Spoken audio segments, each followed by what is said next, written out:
Ayan, isang magandang araw, isang mapagpalang araw sa ating lahat. Tuloy-tuloy pa rin po tayo sa pag-iimbestiga dito kay Brother Jose. Meron nga bang transparency o tapat, loyal sa kanyang mga, sabihin na natin, mga sponsor na nagpapaabot ng pagmamahal sa kanyang mga beneficiary? Eto na, no? Bago lahat, guys, ay linawin ko muna. Yung ating pong pasabog na 3 resibo na nagkakahalaga ng 32,000, na-trace na po ni Brother Jose. Ano po? Na-trace na ni Brother Jose yung nagpadala ng pera. At ayon po sa kanya, yun daw po ay na-update niya. At di umano ay, sabi niya ay, kalkalin na lang daw natin sa kanyang mga video. Huwag na raw siyang pahirapan pa. Na-update daw niya yon, kalkalin na lang daw natin. Kalkalin ko ang lahat talaga ng baho mo. No? Ngayon, may nagkalkal ang ating, ito guys, level up na tayo at kumuha po ako. Kumuha tayo ng malaki-laking screen. Yan. At may nagkalkal. Wait lang. May nagkalkal nga. Ang ating napaka-kapitag-pitagan na kapwa-reaktor na si Jubilito. Ayan. Nagkalkal. Subalit, iba ang kanyang nasaksihan. Ayan. Wait lang ha. Sa kanyang pagkakalkal ay iba ang kanyang nasaksihan. At eto na. Yan. Medyo malaki-laki na guys ang ating screen ha. Yan, oh. Salamat sa home credit. At tayo po ay pinautang. Yan, para malaki-laki ang ating screen. Salamat sa home credit. Eto na, sa pagkakalkal ni Jubilito, meron siyang nasaksihan na nakakakilabot. Ang laking halaga. Ito, saksihan ninyo, hindi lang po 100,000 pesos. Ikaw na Brother Jose ka, bago ka pumuna sa ibang charity vlogger, ha? Ikaw charity vlogger? O nagpapanggap na charity vlogger pero daming anomalya, ha? Bago ka pumuna sa iba, unahin mo muna yung sarili mo, ha? May hawak ang listahan dito na, guys. Tara, pakinggan muna natin ang isang sakalam na reaktor. Walang iba, suportahan po natin Jubilito TV official. Ayan, mawalang galang kay Boss Jubilito. Gamitin ko muna ang resibo mo, no, ang iyong ilakihan na lang muna natin ito si Kalabaw. Yan, tuloy, ha? O, tuloy ito. Magiging transparent po tayo sa ating mga viewers at sa ating mga sponsor. Magiging transparent po. Wait, parang mabilis. Magiging transparent po tayo sa ating mga viewers, sa ating mga sponsor. Yes, tama. Yung transparency yung pinaka-importante sa lahat. Ha? Yung tiwala ng tao, wag nating sirain. So, may transparency ba ito? Ito si Kalabaw na to? Mawalang galang, Jubilito, kalahati ka lang muna. Dahil pupokus tayo dito. Dito. Ito, kita niyo to? Kita niyo to? Mga kabunganga, mga kakalabaw, mga shoutout sa mga kalabaw. Tuloy. Sige ha, wait.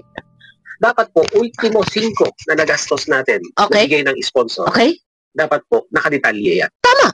Pero dito po, sa papanoorin natin, ikon natin, i-check natin kung talagang ganun kadetalyado ang isang Brother Jose. Dahil ako dyan, salamat! At may katuwang na ako sa pag-iimbestiga. Suportahan po natin si Jubilito TV Official, ang isa sa sakalam na reaktor na sa puntong katotohanan lamang. Wait lang, guys. Tuloy! Mas kilala to sa hindi, si Kuya Jolay, Katugang. Tuloy na. No? Okay. Sige, simulan na natin. Huwag natin patagalin ito. Panoorin natin to. Ito po yung nagsasabi sa bahay ni Michael. Ito po yung nagastos natin sa bahay ni Michael. Ang laking halaga ng na pera na pinadala ng sponsor. Hindi lang po 100,000 pesos. Anong itsura ng bahay? Bago tayo dumako sa bahay na yan, dito muna tayo sa pera. Transparency, panoorin nyo, saksihan ninyo, ha? O tuloy, Jubilito. Bilisan mo, ha? Kabuuan po kayo, 100. Wait. Ito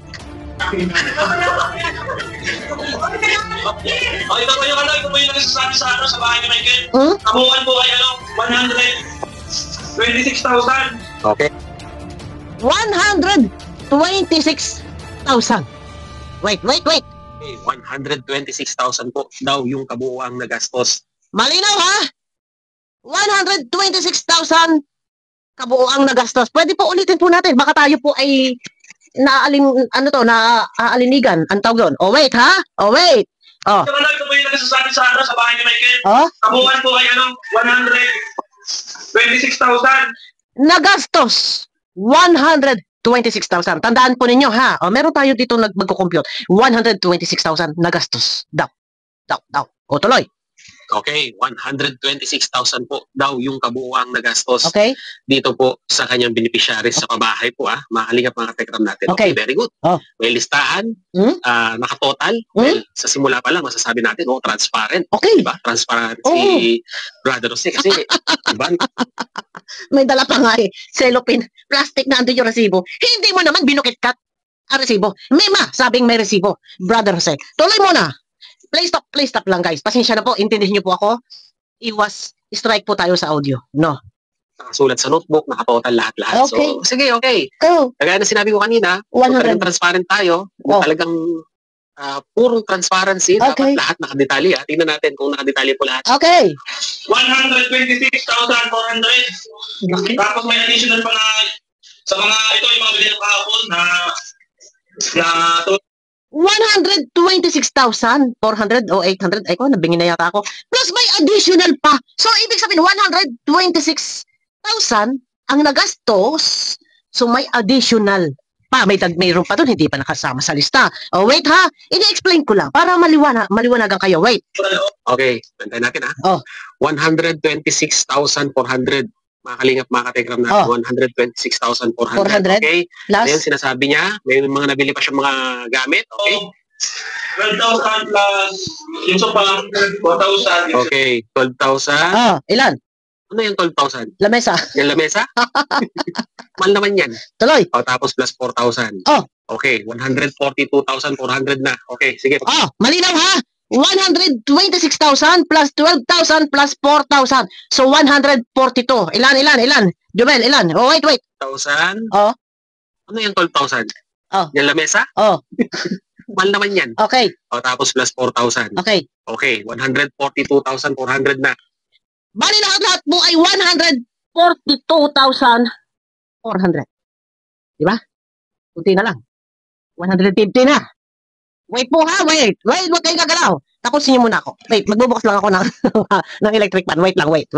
Ayan, tuloy. Tuloy ang pag-iimbestiga. Tuloy. Nang lumitaw ang katotohanan kung sino ang Mango.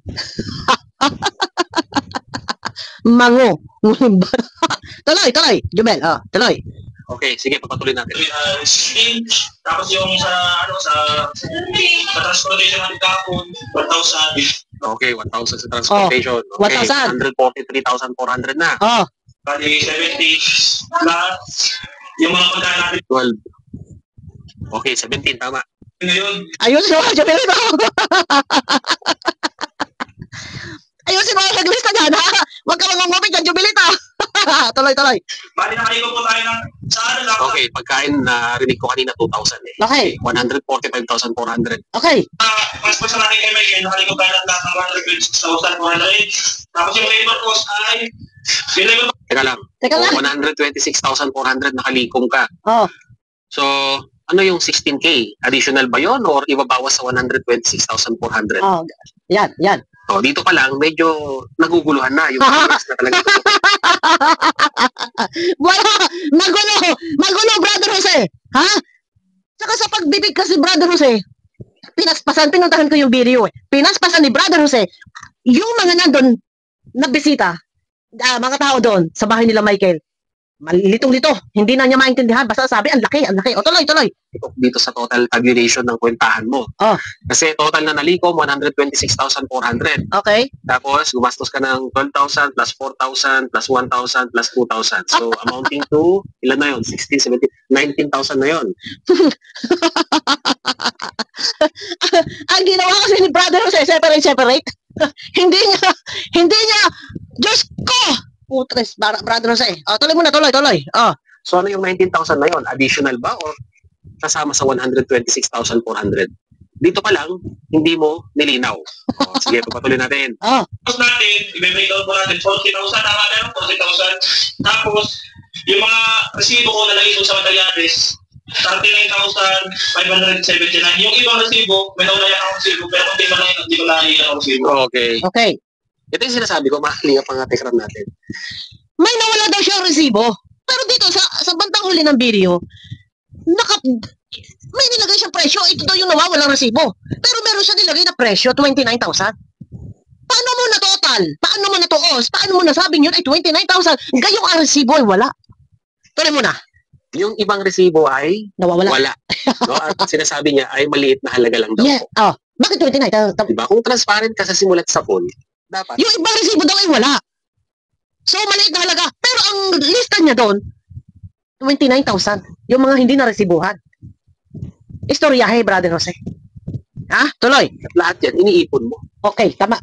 Bakit ngayon may mga nawawalang resibo? May supot nga siya pinakita dito eh. Ito daw yung mga resibo eh. Bakit nawawala yung resibo? Ba't hindi mo pinagsama-sama doon sa supot? At saka napaka-importante yan. Lahat. Kung ikaw may isang table, nandun lahat. Ilagay mo ang mga resibo, may sa plastic ka, pagsama-samahin mo ang resibo. Lahat. Saka mo tuusin lahat ng gastos. Basta lahat ng resibo. Ikaw mismo. Magiging tapat ka sa sarili mo. Ikaw mismo, Brother Jose. Ikaw na lang, ha? Magpakatotoo ka sa sarili mo. Tuloy. Anong lang naman yun, brother? Tapos yung sa kuryente, yung daan, kahoy, poste, tubig, wala yung resibo. Bakit wala resibo? Yung sa tubig, sa kuryente, kahoy. Pag bumili ka ng mga 2x2, pag nilabas yan, may resibo yan. Pag dinilibar sa iyo yan ng truck, pag bibigay ng resibo, kailangan may hawak yung driver o yung pahinante ng resibo. Katunayan na, anong tawag doon? Ano tawag doon? Ipo-pull out? Ano tawag doon? Ano tawag doon? Tuloy. Walang resibo. Okay. O ilang item yun? Dami. So, paano mo nasabing transparent ka doon? Bakit mo nasabing transparent ka sa mga nagagastos mo sa mga beneficiaries mo? Kung dito pa lang, no? Dito pa lang. Okay. Ang dami ng walang resibo. Totoo. Brother Jose. Umabot nga na 39,000. Nasaan ang 100% transparency dito sa mga sponsor? Ay, ang laki na pinadala ko. Hindi mo naman po pwede sabihin sa kanilang hindi na resibuhan kasi maliit na halaga lang. Maliit o malaking halaga. Okay lang maintindihan natin na isa dalawa na resibo nawawala, kumbaga hindi na natin alam kung saan nailagay. Pero madami. May tubig, may kuryente, may kung ano-ano pa. Sabi ko nga, isa dalawa kahit tatlo na nawawala. Pero ang daming walang resibo. Kung pinanood ko yung video, no? Binalikan ko yung video. Yung mga nawawalang resibo ay umabot ng libo. Ito lang muna yung pinanood ko. Dahil na dito na yung explanation, yung pagtutuos, yung pagkikwenta ni Boss Jubilito. Tuloy mo na, tuloy. Man yan, piso man yan, di ba? Kasama yan sa kwentahan. Ito kayo, lahat doon sa kuryente, bintana, kahoy, poste ay 17,580. 17. Bali, ang total lahat ng nagastos ay 97,177. Plus yung lahat ng sponsor kay Michael, 126. Minus 97,000. Teka muna. Bakit 126 lang? Ang nakalista diyan. Yung 126, di ba may pinahabol ka ba na 12,000 para sa lamesa? Para doon sa ano pa, yung upuan. Bukod pa yung 4,000. Di ba? Bakit 126 lang? Una nga 126,000 pero meron pang ibang pera. Bakit hindi mo isinama dyan sa total kung magkano lahat? Ang dami mong istorya. Tuloy. May 29,000 na hindi na resibuhan. Tingnan mo. Meron 29,000 na hindi na resibuhan. Ito. Wait, ha? Ay 97,000. Wait. Lahat doon sa kuryente, bintana, kahoy, poste ay 17,580. Ito po yung lahat. 17,000, ha? Bali, ang total lahat ng nagastos ay 97,177. Plus yung lahat ng sponsor kay Michael, 126. Minus 97,000. Meron tayo 29,000 na hindi na resibuhan. Ang gastos daw ay 97,000 tapos meron 29,000 na hindi na-resibuhan. Paano mo nasabi na iyon ay 29,000? May nawawalang resibo. May 29,000 na hindi na-resibuhan. Transparency ang kailangan dito. Bilang ikaw ay pinagtiwalaan ng sponsor. Kada bili hingi resibo. Importante yon. Ano man bilhin mo, kahit bumbilya, may resibo. Bumili ka sa hardware, tutuktukin kita. Ha? Bumili ka ng wire, ha? May resibo. Siya. Oh, ayusin mo, Brother Jose. Meron daw pong 29K na hindi naresibuhan. Pambihira, Brother Jose. Ayun, malinaw. Kasi ang aking sinasabi, may 29K na nawawalang resibo. Yung pala, may 29K na hindi naresibuhan. So, ang gasto sa bahay ay 100, ang gasto sa bahay ay 97,000. Anak, wow, ang lakas mo. Ang lakas ng utak mo. Ha? Ang lakas mong mang. Ang lakas mong mang. Nako. Tuloy. Ano na nangyari sa mundo? Ano na nangyari, sir? Alam mo, ang ginagawa kasi nito, naglabas ka pa ng listahan ng librong iyan, lintik na librong iyan. Kung kulang-kulang din naman, wala ang transparency. Nagpakita ka pa, naglistahan ka pa. Isampal mo sa mukha mo yung listahang iyan, ha? Ngab-ngabin mo yan, kainin mo yan, Brother Jose. Nagkaroon ka pa ng listahan na yan, na kung wala ka rin lang naman, may pakikita, ha? O, tuloy, ha? O. Diba? Parang kwan lang ito eh. Parang investigasyon lang ito sa DPWH eh. Diba? Parang investigasyon lang ito sa flood control. Matindi, mas matindi to. Mabuti pa yung sistema nila sa corruption sa flood control. Ay naka-itemize. Kung saan napupunta, ilang percentage. Ano eh, matindi to eh. O, tuloy. Pero dito, base dito sa pinapakita ni Brother Jose, mahigit 29K. Yes. Hindi naresibuhan. Yun nga, yun. Unaccounted for. Yun nga. Makalingap mga tekram natin. So, ano yung sinabi ko kanina? Asan ang transparency dito, Brother Jose? Wala. Tukan, ang buwisit na to. Buwisit na. Buwisit ng uso yan.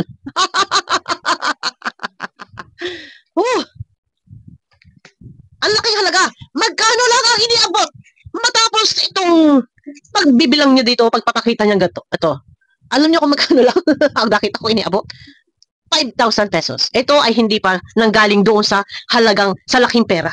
Isipin ninyo, 97,000 pesos, di umano ang gastos, kung ano man yung mga pina-repair doon sa bahay, ito ay galing sa sponsor, at doon sa 97,000 na yun, ayun ang alaang ang di umano yung gastos, ano po? Meron daw po 29,000 na hindi naresibuhan. Kaya wala na siyang ibinigay na pera doon sa may sakit. O, di ba? O, paano yan? Brother Jose. O, tuloy tayo. Kung unang-una sa lahat, sa 20, hindi ko na. Hindi maliit na halaga ang 29K. Ay, Mariose. Makakalingap mga katekram natin. Mariose. Ano laki halaga po niya? Ako, pagpagawa ka na po niya ng isang maliit na bahay. Kahit half semento, half plywood. Ano? Tuloy tayo. Hindi mo naman pwedeng sabihin sa mga sponsor, 29K hindi naresibuhan. So ano yung detalye? 29K, di umano hindi naresibuhan, di umano.